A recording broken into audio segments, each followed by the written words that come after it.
I just want to talk to you about my last experience with WestJet. I booked a vacation back in May. I was basically May 24th. I planned to going to Vegas June 30th. Makeup? Let's throw makeup here. Let me start again here. I plan to go to Vegas starting June 30th, coming back July 4th.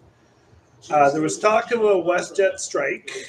With that strike, it said it was on for a week, off for a week. Then just before I had to go, guess what? They're talking strike again. Well, I get a little concerned. It's Wednesday. The day before I go, I'm going, okay, let's see what's happening. I call Kiwi, the agent I booked with. Oh, there won't be any strike. So don't worry about your flight is still booked. So I'm thinking, okay, I'm going to get to Vegas and back without any issues. Then on June 30th, June 29th, roughly 11 p.m., I'm asleep. I get the message saying, "Oh, your flight to Vegas has been canceled." Originally, when I was flying from Vancouver to Edmonton, Vegas. And what did they do? They canceled that portion of my flight. I try to call them, and the lines are so busy I can't get through. So I wait till the next morning. I try to get a hold of my travel agent.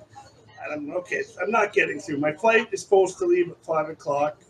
Sunday, June 30th, out of the airport. I go to the airport.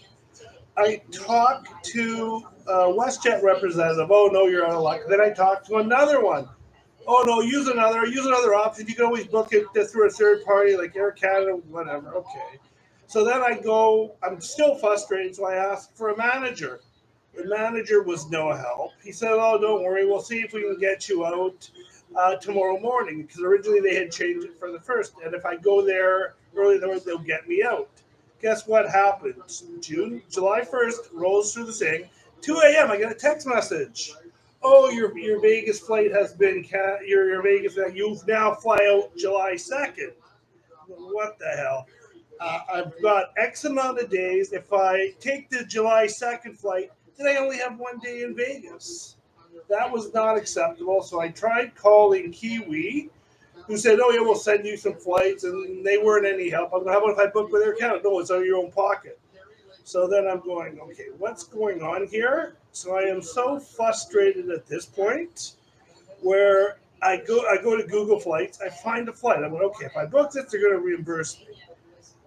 And then I'm looking at some other things online saying, yeah, WestJet should reimburse you if your flight between a certain period and a southern period.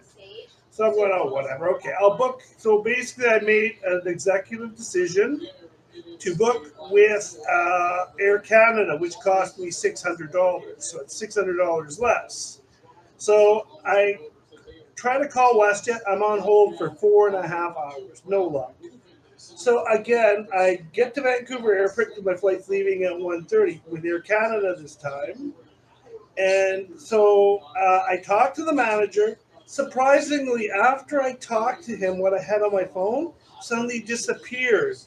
Well, that's interesting. So because I didn't want to mess around with my return flight, I flew to Vegas, tried to get a hold of Air Canada, filled out their stupid forms, left, right, and center, no luck.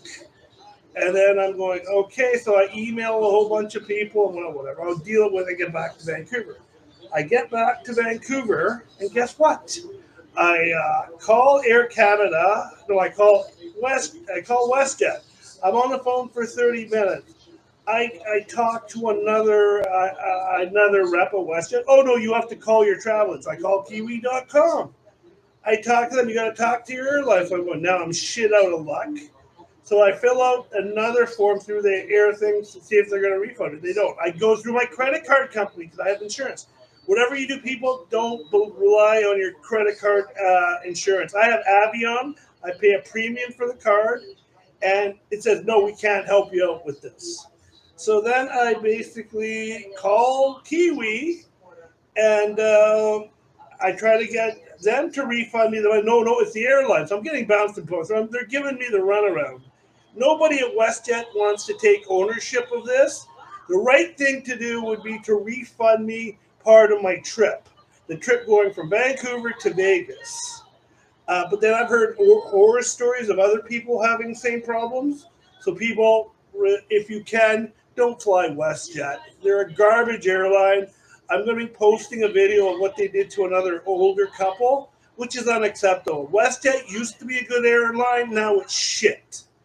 So what I would recommend people do, shop around. Don't use WestJet. It's a garbage airline. They have no customer service. And the reason I'm doing this video is not to slander them. I'm just trying to be honest with the general public out there. And if anybody else has had the same problem over this period of time, please let me know. Let's get a class action lawsuit against WestJet.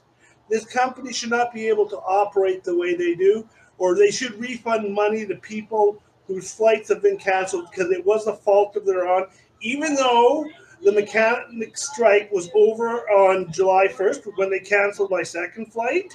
They're blaming it on the strike, which is a way for them not to pay me out what I am due. So what I would like WestJet to do, if there is a decent person in that company, look at my case and just refund me what I am owed.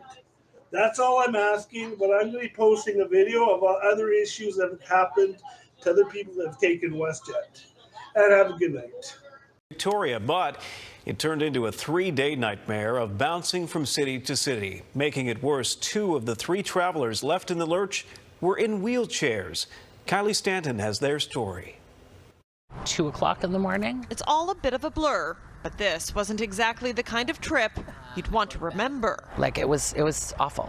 On Saturday, Stephanie Sherlock was flying WestJet from Thunder Bay to Victoria along with her mother, who is 77 and has a brain tumor, and her ex-husband. He has a brain injury and a physical disability as a result of a massive stroke. It was supposed to be a 6-hour trip with one scheduled layover in Winnipeg. We should have been home 8:30 on Saturday morning, and we got home at 8 o'clock on Monday night. 3 days travel, which is ridiculous, of course. The trio left Thunder Bay on time at 5:45 a.m., landing in Winnipeg at 6:15.